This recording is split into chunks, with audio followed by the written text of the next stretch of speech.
greatest scenario to me to fight between 155 and 170 and to create a new belt. Why not call him pound for pound? Because he's the number one, I'm the number two right now. For me, myself, I'm the number one. But yeah, when I walk inside the octagon, my opponent should know that they're gonna have a body in front who doesn't know how to give up. That's never gonna happen. So you're gonna have to kill me. And you know what? I love my life, and I'm not ready to die. Ilia Topuria has just come up with an interesting idea to finally get the fight with Islam Makhachev done. This is one of the most highly anticipated clashes in UFC right now, and the fans would love to see it, no matter which weight class it is. But then there's also people that say the Ilia Topuria and the Islam fight is the biggest fight you can make.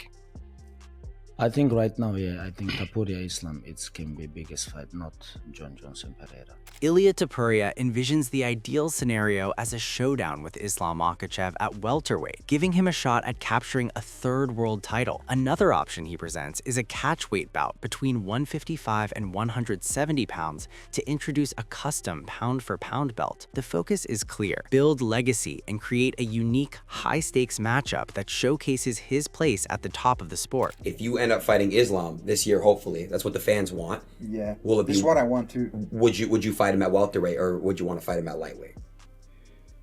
So the perfect scenario for me would be fighting him in the welterweight division, because so you would go up. That way I'm gonna be able to collect my third belt.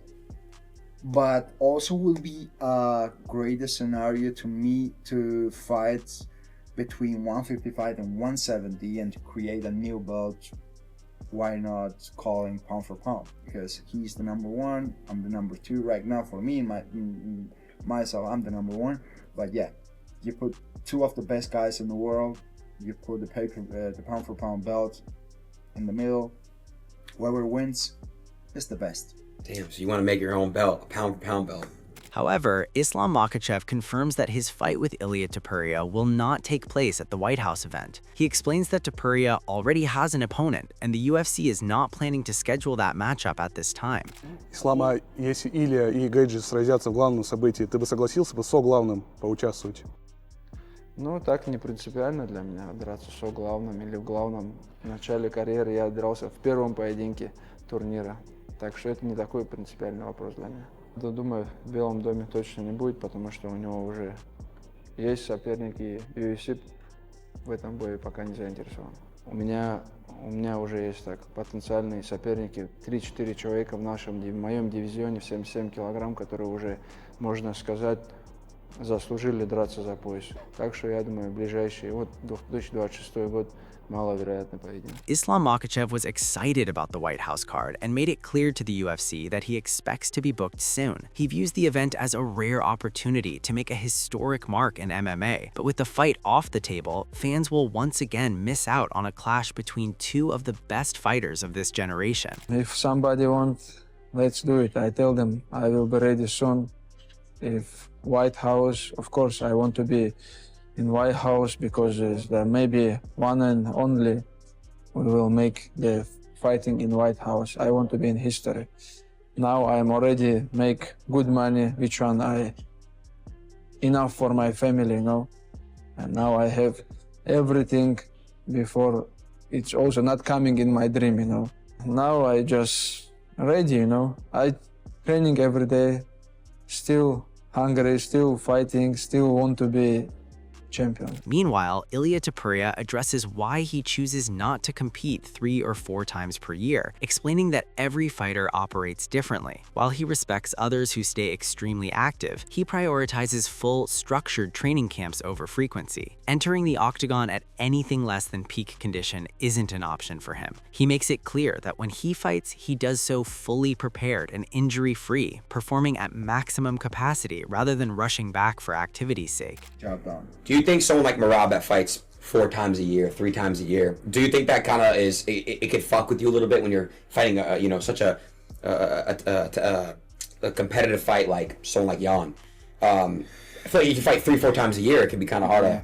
I don't know. Everyone has his own style. If that's something that makes him happy, He has to do that. Yeah, I get that. For me, for example, I don't like to fight 3 or 4 times in a year because I really enjoy to have a proper training camps.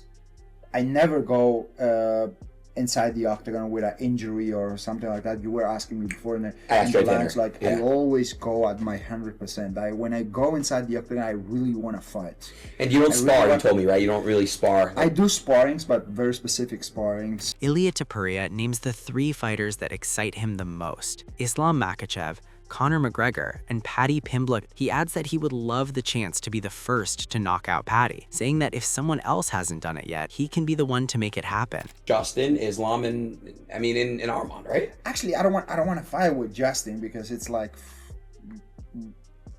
Okay, so who's your 3? Sorry. Okay, will be Islam. Okay.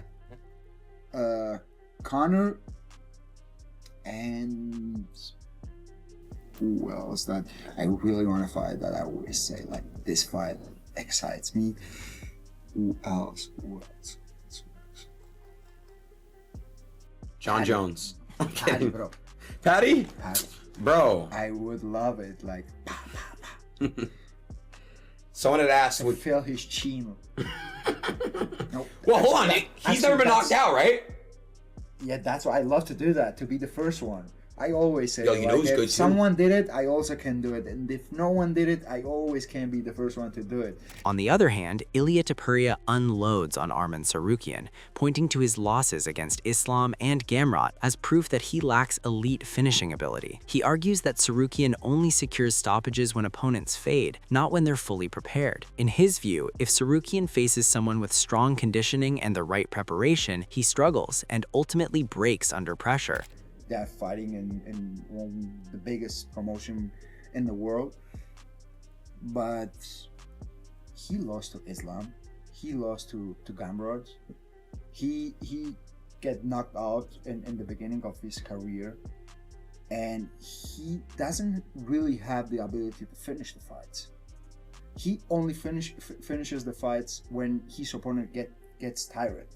And he just goes in the ground and he does the ground and pound and all of that. But if he faces someone who really has that preparation, has that cardio, knows he doesn't get like scared if he gets to the ground, he's gonna suffer. Ilia Topuria shuts down any talk of a decision, expressing total confidence that he stops both Islam and Arman inside the distance. He views Arman as the more straightforward challenge, claiming the intensity and pace would overwhelm him and force mistakes. Topuria explains that his belief comes from the work he endures in camp, pushing through exhaustion, discomfort, and limits that most fighters never reach. He knows exactly how he responds under pressure, and quitting is not part of his makeup. So you think Islam or Armand, you're not going to decision. It's you're 100% going to finish them.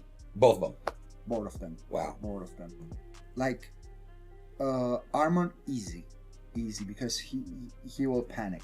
He will panic. With me, he will panic. But what he's gonna do? I always used to say like, when I'm in the training camp, I know how it feels when you feel pain. I know how it feels when you feel tired. I know how it feels when you feel like you can do more and you keep doing it. It's like I know about myself that there's no a situation that I'm gonna give up. So when I walk inside the octagon, my opponents should know that they're gonna have a baddest motherfucker in front who doesn't know how to give up. That's never gonna happen. So you're gonna have to kill me. And you know what? I love my life, and I'm not ready to die. Holy shit, bro. Holy fuck. Khabib goes even further and predicts that Arman Tsarukyan would hold an 80-20 edge over Ilia Topuria. He highlights Arman's well-rounded skill set, disciplined strategy, and ability to follow a smart game plan as major advantages. On top of that, he believes Tsarukyan's physical strength and size would play a huge role, giving him clear control and making him the more dominant fighter in that matchup. Выиграет он при этом за счет борьбы, правильно? За счет ММА стиля. Но это невольная борьба. Но будет проходить, да? Арман может повалить, у него хорошие локти в партере. Очень хороший локти. Может бороться, разбаривать, спину забирать. А вот в эту опасную дистанцию с Топурией просто не зайдет. То, что Не зайдет слишком, уже есть бои, он уже может посмотреть, изучить. Я например, 80-20, я вижу победителем Армана. Я считаю, что его борьба, его прессинг, его говорить, это тоже надо учитывать. Он выше него почти на 10 сантиметров, если не ошибаюсь. И он больше него весом, и в день боя он будет больше него. И конечно. Topuria tells Aiden Ross he believes he hasn't received a call for the proposed White House card because he isn't American. He suggests the promotion may prefer a homegrown star for an event of that magnitude, pointing to someone like John Jones as the type of name they would likely prioritize for such a stage. And it's so hard to deal with so much things when you are in that they don't understand it. True. Makes sense. Yeah. Makes sense a lot. So, I mean, if I had to guess, it's got to be John Jones or Connor, right? I mean, like Connor, Nate, or... To be honest, I think it has to be someone American. Oh, I see. Yeah, it's the White House event. They need someone American to represent America. Got it. In the White House. Oh, it has to be like that. Oh, that's what it is. So that's probably why you didn't get the call. I don't know. Maybe they don't give a damn about that. Maybe they care. This is Strickland, what maybe. me and you are thinking right now. Yeah, we I don't get know that. the truth. On the other hand, Kamaru Usman reveals that there are different opinions behind the scenes about who Islam Makhachev should face next. He makes it clear that the Islam fight is the matchup he wants most, believing it would be a major opportunity not just for himself and Islam, but also a big win for the company. Right now, honestly, I really don't know. The Islam fight was obviously what I wanted, and what I felt would have been great, not just for me, not just for Islam, but would have been great for the company, would have been great for the world to see that.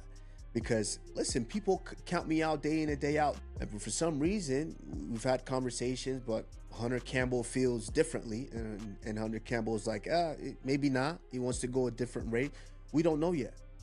You know, it's still not. They haven't come out and said, okay, Islam is going to get this guy, or Islam is going with me.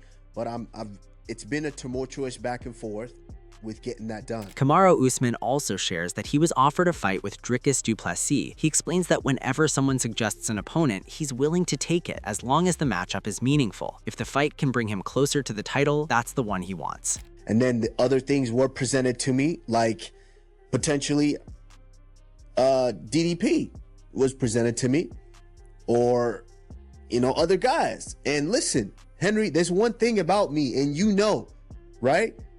When they call and they say this guy or that guy or this guy, I don't go, maybe. No, I say yes. So let me stop you right there, Kamaru. So you're talking about a possible potential move to 185 pounds because DDP ain't no welterweight. Is that For what I'm sure, hearing? But potentially. But this is the thing with me is it has to be meaningful. At this point, it has to be meaningful. I'm not just here to fight the fight. It has to be meaningful. If it gets me to the title that I want, that's what I want.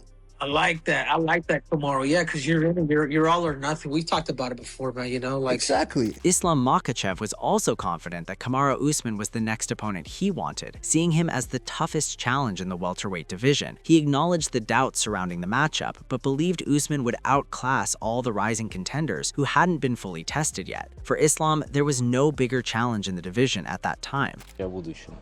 Кто в идеале твой следующий соперник? Ну, я на интервью говорил, что с Усманом хочу подраться. Ну, что-то медиа не верит в этот бой, я смотрю. Но мое личное мнение, Усман переедет этих всех пацанов, которые сейчас новые появились там. Тот же Моралес, тот же вот этот Пратес ударник. Это пацаны не проверенные еще. И я думаю, что Усман не самый тяжелый бой был бы для меня. И в медийном плане мы смогли бы как бывший чемпион, больше всего защит в моем весе.